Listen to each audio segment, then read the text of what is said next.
Good morning and welcome to Rise and 9. It is Monday, January 12th. Yeah, another day where it doesn't really feel like January, though, with warmer temperatures ahead. I know, and it'll be even warmer tomorrow. We're so lucky. It'll be in the 40s today. Yeah, yesterday, this weekend, when it was a little bit colder, which is still actually not that much off of what it should be in January, I was like, oh, this is so cold, and that's going to be cold again this weekend, too. I know. I decided to go run on Saturday morning. I know you ran this weekend, too, but we had that little bit of snow, and Saturday morning was actually kind of slick and cold, and I did not enjoy it, but I got it done. I was in shorts and a tank top because I was running in my basement. There you go. On the treadmill. That helps. Yeah. Yeah, that snow, it disappeared just as quick as it got here. I got up at early, not as early as a regular weekday. I'm like, oh, there's nothing. Looked out again, there's a little dusting, and then the next time we went out for lunch, it was gone already. Yeah, luckily it didn't last long. It was so weird, though, because our street didn't look like it had any snow on the sidewalks. Like, it was just in the grass. So I was like, this isn't going to be bad. And then, depending on which street you turned on. Where the sun was. Yeah, some of the sidewalks were fully covered. Some of them were just patchy. It made it a little treacherous, but we got it done. Yeah, and it was a good weekend, too. We both got our Christmas decorations put away. Yes, that was a big job. That took me, I want to say, like 4 hours maybe yesterday. Chunk of time, but it's done. It's put away. Well, and after you put it away, you got to sweep up all the glitter. Yes. And then you're like, wow, we have no possessions in our house. There's nothing here. Suddenly, it looks like we just moved in. Right. I know I had put extra stuff up this year too, like up on my kitchen cabinets too, but I don't know how I got it all put up that quickly. It was after Thanksgiving, that snowstorm we got over the weekend, and I came home and I just got everything decorated. Like, my husband came back in from moving all the snow, and it was a lot. It took a long time because we weren't there to do it in process, so it was like a whole lot to move all at once. And I was like, I'm done already. So I think it did take me longer to put it away because I actually took a break when I got tired. I sat down for a second, but yeah, all done now. Yeah, I know. It's always a big job, especially taking the trees down, but getting all the ornaments, all the things. Then I didn't want to break anything, so I'm trying to, properly wrap everything up in some newspaper. Yeah. It's a whole thing. However, it is done now. I put just a little sprinkle of Valentine's Day decor out. I don't have a lot, but it's just a little taste. Right. I just left out some snowflakes and some snowmen. I'm like, that still counts. Oh yeah, still winter. Especially gonna get even cold. I mean, we talked about how it's nice now. This isn't gonna last. No, even colder this weekend. We know we're going to get more snow again. Yeah. It's only January. It can snow into March and April. Really. I know. The 9-day this morning showed Saturday with a high of 15. That's so cold. Like, that sounds just brutal. That's the high, and that's colder than our lows have been a lot of this January. I know. So that's why it's going to feel worse, because we're not used to it right now. Right. One thing I did do this year that I liked, when I was buying some groceries, I just thought I'd get an extra lamp. So that's really nice to have that cozy lighting when it is still really dark in the evenings. Yeah, especially when you take down all the Christmas lights. You need something. Something cozy. I still have those candles burning, though. Like, I don't mind the scent of Christmas. Yeah, no, me either. It was a good, productive weekend. My husband painted our laundry room, so that's feeling all fresh. Yeah. And yeah, it was good. Saw lots of family. We had several birthdays to celebrate. Celebrated 4 birthdays this weekend. That's a lot of New Year's babies. Yep, New Year's and then a couple January. But yeah, it was a super good time. Got to see family from both sides, so it's awesome. Yeah, a good one. And a really busy day ahead today.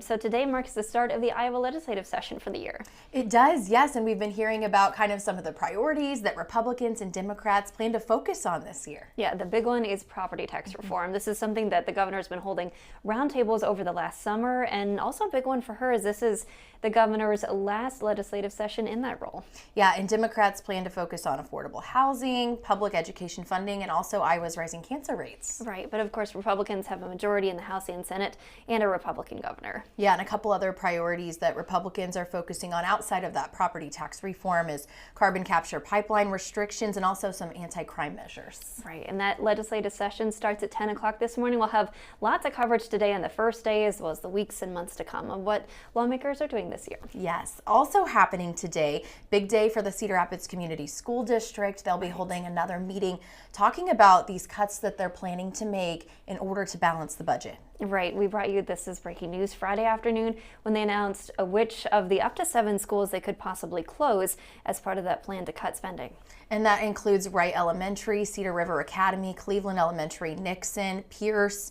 Those would be slated to close along with Truman Early Learning Center, this is under 2 options, and then Johnson Elementary would close under one of the 2 options, just depending on where they put those lines. Yeah, and that is part of it, is determining those boundaries for where students would go to middle and high school, as this plan introduces intermediate schools. And this would create a feeder system so that the same students that start school together at that kindergarten level would stay together as they go to the same middle school, intermediate school, and then the high school. So there's 3 separate kind of, I guess, locations between the 3 schools, and you would stay with your same classmates. But there is an opportunity to give feedback. Tonight is just a work session, so it's public. But if you want to give feedback, there is an online survey up, but that is only open until noon today, so you do just have this morning to fill it out. Yeah, and one of the big impacts is this would change those boundary lines for where students attend middle and high school. So for some kids, this could impact, which high school they'll eventually go to. Right, but none of this is final.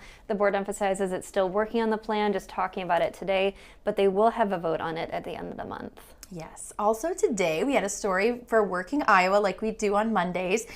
This one was with the new CEO of Camp Courageous. He just started last week. Yeah, Charlie Becker left after nearly 50 years as CEO there. That's a long time. Yeah, a long, long time and a lasting legacy with Charlie Becker, but now he's stepped away from that position. Craig Stadtmuller is the new CEO stepping in, and he had told me that, it's going to be really hard to fill Charlie's shoes. His quote was, "Filling Charlie's shoes as well, it's difficult to even consider because of the special guy that he is." Right. But looking at that legacy, my goal, being Craig, is to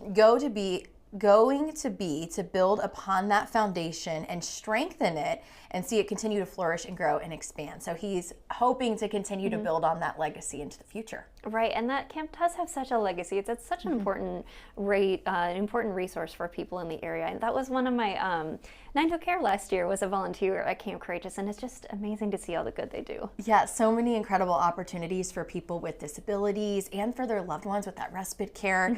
And they are still hiring for some workers out there at Camp Courageous, aquatics director, as well as an assistant aquatics director. And they do have a pool there on site. Yes, they do, and it's really nice, and there's just so many things there, and it's just amazing to walk around and see all the resources. They have animals, they have a whole zip line. Yeah. Just fun. You really feel fun when you're there. Yeah, the facilities are so incredible, and the opportunities that they're able to give people with disabilities to try some of these things is just really awesome. And so it was awesome to get to meet Craig Stadtmuller, who plans to lead the camp, and he said that he also has a personal connection to the camp.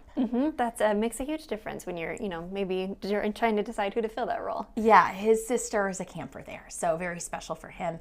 You can check that story out on our website, kcrg.com.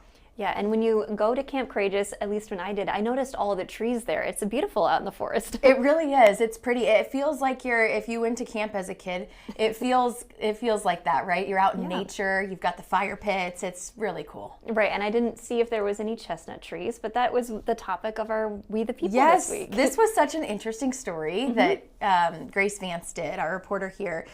She talked about the history of the American chestnut tree and how there's one on the University of Iowa's Oakdale campus in Coralville, which it's super rare. I didn't realize how rare this was to have one of these mature American chestnut trees. It just makes me think of the Christmas song, the chestnuts roasting over the open fire. But that did play a role in the history, though. Yeah. That tree is the second oldest in Iowa, I believe. Yeah.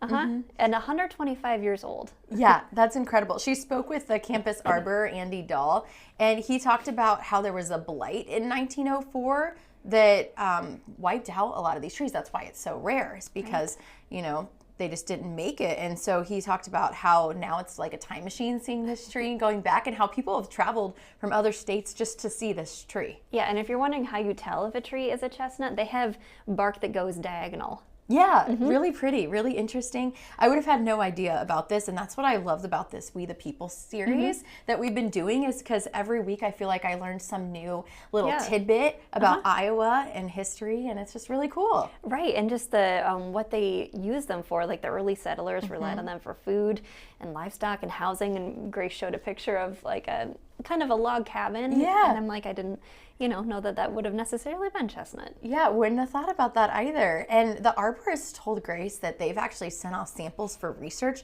to try and find a blight resistance tree. Yeah, it just makes me think of the emerald ash borer too, like how just one insect or blight or disease can impact the whole species of trees. Exactly, yeah, and we've seen a lot of that in Iowa. Right, we really have. Yeah, so really cool story there. Again, you can find that on our website, kcrg.com. Yeah, this weekend I also did some baking. I experimented with some puff pastry because I have another family Christmas and I'm trying to decide what recipe to bring. And we were talking, breakfast foods sound good. So I made one kind of like cinnamon twist, like cinnamon, brown sugar, some maple syrup, butter, and then topped it with some maple syrup icing. That one was good. That sounds good. It was just hard to get the twist shape. And then Yeah. I think I cooked it, got just a little bit well done.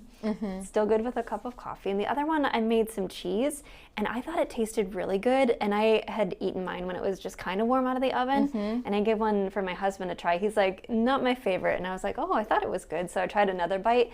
Didn't taste as good when it was completely cooled down. So that's why I practice. Yes, that would be hard maybe even to keep it warm. Maybe you could pull it straight out of the oven. But Right. yeah, see, this is why you practice. I'm sure they were both good though. Right. Still, at the end of the day, a nice warm treat. Exactly, yeah. Right. And another Christmas still. Yeah, that's coming up. That's fun. Yeah, it's kind of fun when the holidays sprinkle out like that. Can see family and not have it all together at one point. That's nice too. Yeah, something to look forward to. Yeah, and besides just these warm temperatures today. Right, I know. Hopefully you have some time to get out and enjoy it. Yeah, thanks for joining us. Have a great day. Have a great one.